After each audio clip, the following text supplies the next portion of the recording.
दिनै जोङो तामुलपुर जिल्ला एक्स एनडिबि हिसाबै दिनै प्रेस मिटखौ खालामदों आरो बे प्रेस मिटखौ खालामनायाव जोंहा धिरेन ग्रुपनि दङ आरो जों आरडि ग्रुपनि दङ। गासै जोङो 40 जननि बारा दङ। दा माखासेफोरा दिनै बरबुरियावबो थांदों, बरबुरियावबो दङ। दा जोङो नैबे तामुलपुर जिल्ला हिसाबै जोङो बेयाव खालामबाय। दा जोङो दिनैनि प्रेस मिटनि गेजेरजों नैबेखौ जोङो बुंनो लुबैदों बा खावलायनो लुबैदों जे गोलाव सम जोङो हाथियार लानानै सोमावसारबोबाय, 34 बोसोर सोमावसारबोबाय। दा बे 34 बोसोर सोमावसारबोनायनि उनावहाय जोङो फैयै फैयै बिटिआर एकर्डखौ मोनफैबाय। दा बे बिटिआर एकर्डआव जि लिरनाय दं जोंनि एनडिएफबिफोरनि रिहेबिलिटेसननि खोथा आरो केस उइथड्रनि खोथा, हाइनेस नन हाइनेसनि खोथा, दा बिसोरो जोंनि जि दफायाव लिरबाय गभमेन्टनिफ्रायनो जा आइबिनिफ्रायनो जा सावरायलायनायनि गेजेरजों जि लिरबाय, बे लिरनायफोरा दिनैनि दिनाव लिरनाय बादिल' जानानै दङ। माखासे खामानिफोरा दासिमबो जाफुङाखै। मोनथिगौ जोङो माखासे खामानिया टाइम लागोन, बे टाइम लानाय खामानिखौ जों दिनै बुङाखै। जों दिनै बुंदों मा एनडिएफबिनि केसआ जोबनांगौमोन आरो माखासे जायफोर नन हाइनेस केस बेफोरो केसआ दिनैसिम जोबनांगौमोन। नाथाय हाइनेस केसखौथ' दोनथ', नाथाय नन हाइनेस केसआबो दिनै जोबाखै। दिनै माने वारेन्ट फैयो, वारेन्ट फैयोब्ला माने न' गारनानै खारना उन्दुनो गोनां जायो। दिनैसिमबो न'आव माने मोजाङै उन्दुनो मोनाखै माखासे सेंग्राफोरा।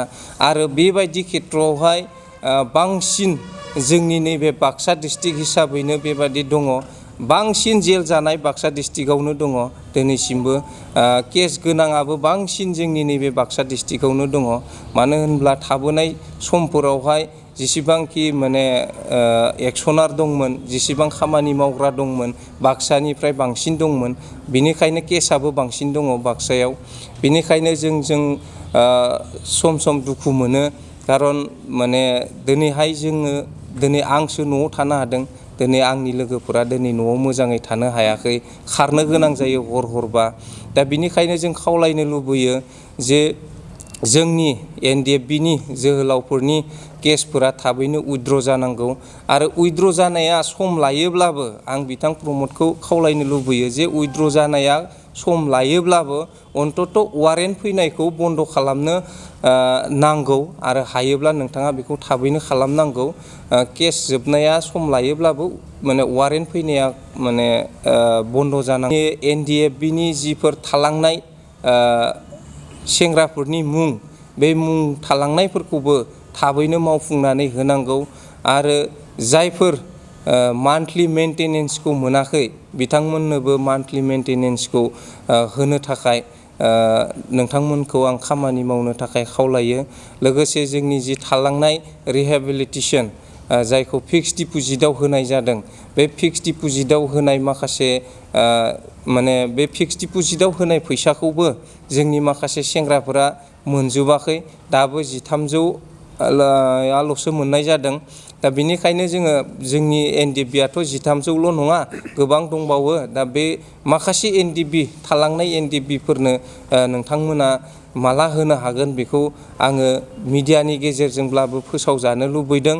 मानो होनोब्ला जोंनि सेंग्राफोरा दिनैहाय जोंखौ जेसेबां समसिमहाय लिडार होननानै गनायगोन अब्लासिम समलागैल'सो जोङो सेंग्राफोरखौ कन्ट्रलाव लानो हागोन।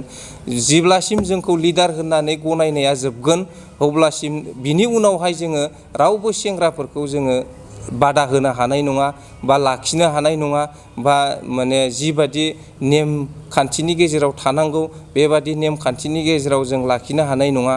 सोरबा माने सिखाव जायोब्लाबो, सोरबा डाकेट मावोब्लाबो बेयाव थारमाने जों रावखौबो बादा होनो हानाय नङा। खारन जोङो दिनै लिडार जानानै बा लिडार हिसाबै गनायजानायखायसो जोङो बेखिनि समसिमाव लागै सेंग्राफोरखौ माने बादा होनानै बा मोजाङै दैदेननानै जों लाखिनो हादों। बिनिखायनो आं खावलायनो लुबैयो जाहाथे जोंनि सेंग्राफोरा जोंखौ लिडार होननानै गनायनाया, फोथायनाया जोबैनि सिगांनो थालांनाय जि खामानिफोर, बे खामानिफोरा थाबैनो जाफुंजोबनांगौ होननानै आं दिनै बिटिआरनि चिफ मानगोनां प्रमद बर' सार नोंथांखौ आंनि गोरबोजों खावलायो। जाहाथे जोंनि नैबे बिटिआरनि थासारिया अरायबो मोजाङैनो थायो, बेखौनो आं खावलायो। लोगोसे रन्जन दैमारि सारखौबो जेलनिफ्राय थाबैनो उदां खालामनानै होनो थाखाय आङो नोंथांखौ खावलायो। नोंथाङा जुदि बिथां हाग्रामामोनखौ बुंनाय बादि दिनैनि दिनावहाय नोंथाङा पावाराव फैबाय, जेरै बुंदों बेबादि खामानिखौ मावफुंनानै होनो हायोब्ला, जेलाव थानायफोरखौ थाबैनो उदां खालामनानै होनो हायोब्ला, फैबाय थानाय समफोराव निस्सय नोंथाङा NDFB-नि हेफाजाब आरो मददखौ मोनबाय थागोन होननानै आं दिनै नैबे प्रेस मिटनि गेजेरजों फोसावो। जिहेतु NDFB-फोरखौ थांना थानायनि थाखाय जे माबा होगासिनो फ्रि ट्रेनिं कर्स होगासिनो, जे बेनि सायाव नोंथाङा सोनो होननानै, नाथाय बे सार्भिसाव सोनो होननानै जि फ्रि ट्रेनिं होदों बेयाव सासेबो NDFB-फोरखौ लिंहरनाय जायाखै। बेयाव NDFB गैया, अनलि माने सिभिल सेंग्रा सिख्लाफोरा दङ। आं बिथांमोनखौ फ्रि ट्रेनिं होनायखौ बाजायाखै, नाथाय जोङो NDFB हिसाबै बेबादि फ्रि ट्रेनिङाव लिंहर जानायखौबो बादों। खारन जोङो आलादायै थांनाय समाव जेरै BLT-नि BTC एकर्डआव डाइरेक्ट माने जबाव सोहरदोंमोन, दा बेबादिनो जोंनि NDFB-नि बेलायावबो बेखौनो जोङो खालामजानो लुबैदों। माने बिनिखायनो खावलायो जाहाथे NDFB-फोरखौ माने फ्रि माने ट्रेनिं बेयाव माने बोथ्रोदलाबासिनो बा बोबथिङा लाबासिनो जोंखौहाय जि हायो जायखिनिखौ केपासिटि दं गभमेन्टआव आरो जायफोर साख्रि मावनो गोसो गुदुं बिथांमोनखौ थाबैनो माने साख्रियाव थिसननांगौ होननानै आं खावलायो। आरो जायफोर माने साख्रियाव थांनो गोसो गैया बिथांमोनखौ जि नोंथांमोना जि स्किल डेभेलपमेन्ट होदों, बे स्किल डेभेलपमेन्टनि थ्रुयै नोंथांमोना मा माने मावनानै होनो हायो, मा खालामनानै होनो हायो, आं बेखौ थाबैनो मावनानै होनो थाखाय आङो नैबे तामुलपुर जिल्ला ex-NDFB-नि सासे सादारन दैदेनगिरि जानानै गुरै खावलायहरनाय थाबाय। गोसोनिफ्राय जोङो सान्थि सुक्ति होनानै जों मानि लानो हायाखै। मानो होनबा दिनैहाय जोङो जोंनि जेनोखि सासे सिगनेटरि जेनोखि NDFB-नि फाउन्डार चिफ रन्जन दैमारि सार, बिथाङा दिनैसिमबो जेलनिफ्राय ओंखारबोआखै आरो बेजों लोगोसे थानाय 100 जनसोनि बारा केडारफ्रा दासिमबो जेलाव दङ। दिनै जोङो सान्थि सुक्ति होननानै जों मानिना लानो हायाखै। बिथांमोनाबो जुदि जों बायदि दा जुदि खुला बेवहाय जुदि एसे पाब्लिक हिसाबै जुदि जोंजों ज' नुजाफैनो हायोमोनबा, थानो हायोमोनबा, जोङो एसे रायजो राजा बा जों एसे गोजोननायखौ मोनगौमोन। आरो जोंनि जेनोखि केस, दासिमबो जोङो बे केसनि थाखाय जोंनावहाय दासिमबो वारेन्ट सफैबाय थायो। जोङो दासिमबो सुगै सान्थियै जों न'फ्रावहाय जोङो थानो हायाखै, गोजोनै उन्दुनो हायाखै। दा बेफोरो जोंना बन्द जानांगौ। जोङो सान्थियै जेन न'आव थानो हायो, खामानि मावनो हायो, बिमा बिफा हिनजाव गथ' गथायफोरजों जेन सुगै रायजो जानो हायो, जों बेखौ लुबैयो। आरो जेनोखि रिहेबिलिटिस, दासिमबो रिहेबिलिटिसखौ मोनजोबाखै। आरो हायोबा बे रिहेबिलिटिसखौ जोङो खावलायो सरकारनावहाय जेन 4 लाखनि बिनि बांसिन जेन जोंनो होयो, जे जोङो सोलिनानै जानो हायो। 4 लाखजों दाबो मिथिखागौ जोङो बेजों सोलिनानै जानो हानाय नङा। जोङो एटलिस्ट 15 बा 20 सिम जुदि जों मोनोबा जोङो माबा मोनसे मोजां बिजनेस जोङो मावनानै जों जानो हायो, जों बेखौ आसा खालामो। ओंखायनो BTC सरकार आरो आसाम सरकारखौ जों खावलायो जेन सान्थि सुक्ति हिसाबै गनायनानै लानो हानो थाखाय जोंखौ जेन मोजाङै दिथा होयो।